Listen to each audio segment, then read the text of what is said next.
職業治療師會透過進行唔同嘅評估去了解病人嘅活動能力，而其中一種就係量度佢哋嘅關節活動角度，唔單止耗時，仲容易產生誤差，導致結果唔一致。傳統實驗用嘅設備又非常昂貴，亦都唔容易攜帶。當病人自己喺屋企做復康運動嘅時候，治療師更加睇唔到佢哋嘅活動角度同埋動作質量，好多時導致病人根本唔知到底做得正唔正確同埋有冇效果。為咗解決傳統評估模式嘅種種限制，我哋香港理工大學康復治療科學系就研發咗免標記動作分析康復應用程式。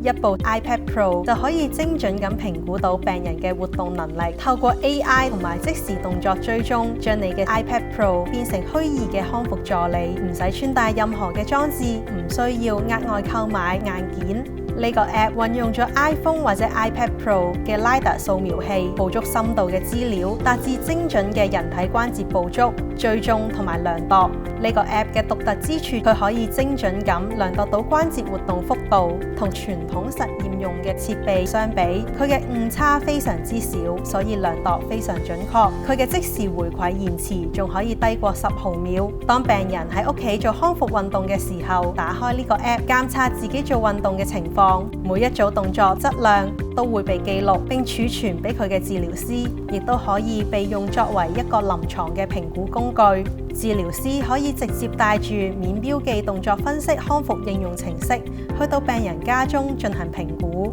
病人唔需要經常奔波去到診所，治療師亦唔需要攜帶笨重或者昂貴嘅設備，喺3分鐘內就可以捕捉到客觀嘅動作數據。佢哋可以睇返病人過往家居康復運動嘅詳細報告，咁樣就可以有效咁監測病人嘅康復進展。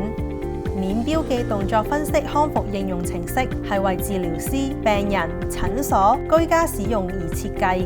適用於多種嘅族群同埋用途，例如係老人家嘅跌倒風險檢測、早期失智行為檢測、兒童動作同埋行為評估，以及係骨科康復、神經科疾病、運動恢復等等。我哋希望免標記動作分析康復應用程式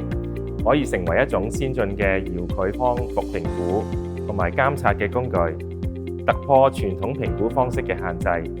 令到家居康復更輕鬆同埋更方便。